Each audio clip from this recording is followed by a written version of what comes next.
Bonjour, bonjour, Andrew. How are you? Oh, I shouldn't say that, right? All right, what's popping on the lovely island of St. Martin, Andrew? Generally, sharks are known not to be dangerous to human beings. Well, supposedly, right? Some of them are, most of them are not. So it is safe to say you could normally swim and just don't even worry and not be mindful of the presence of sharks because you don't think they're gonna attack you and all this good stuff. Also, we're on a really little tropical island, so we're not used to having sharks around just there. My little black boy.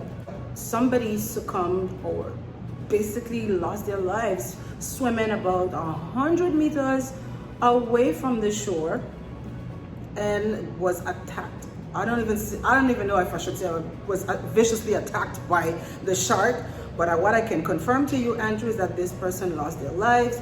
Another collectivity and the state, everybody is kind of up on that story. Why? There were no signs, no way saying, beware, sharks may be. I mean, it would be hard to put a sign at 100 meters from the shore anyway, but the bottom line of the story is there was no warning as to the fact that there could be some form of predator in the water that might want a bite. We are all, of course, very saddened by the passing of this person who happened to be a visitor, and we don't want that to discourage other visitors, but we do want to let you know that the collectivity has said, nope, you know what, y'all, I ain't getting trapped in that story. No sea bath, no beaching for you for 48 hours.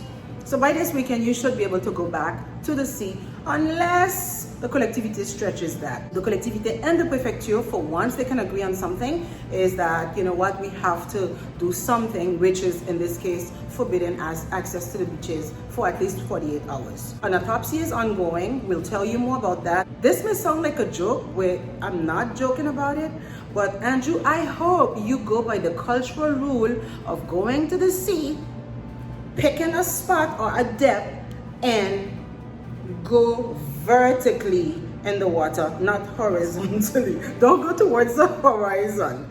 Just try swimming to the opposite direction. And I'm thinking, I don't even know why we do it, but I've seen my dad do it. I have seen my mother do it. So I just automatically did the same. But think about it.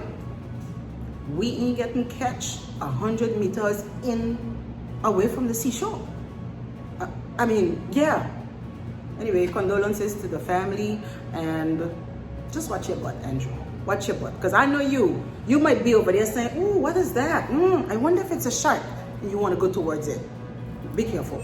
Up next on the docket, we finally have a date for which the prefect will most likely be literally very gone and have departed from the island of St. Martin.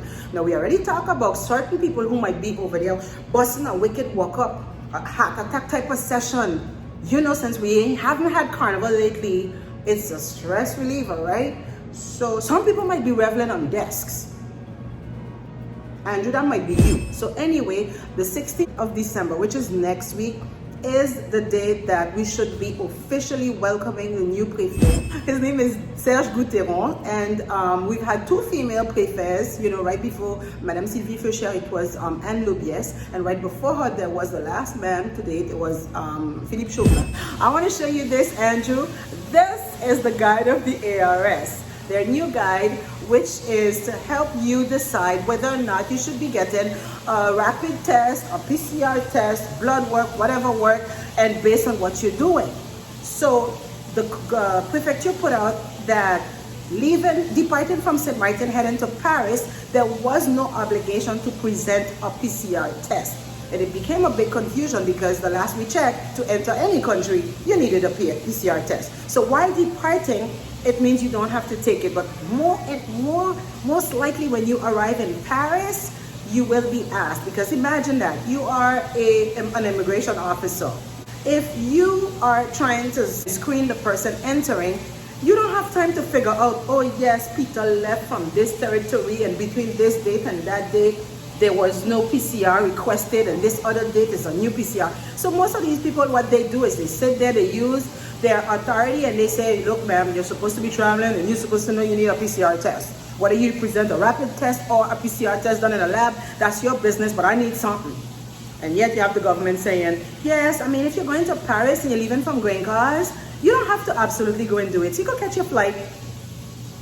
So don't be caught with your pants down, right? Just get your PCR test done to be on the safe side. Get your rapid test done to be on the safe side. Catch your flight and go. Now this only applies if you're leaving from Grain Cars, from the Grain Cars airport. If you're leaving from Juliana International Standard, get your PCR test. There's no other, then there's no conversation, all right? See you in the next one.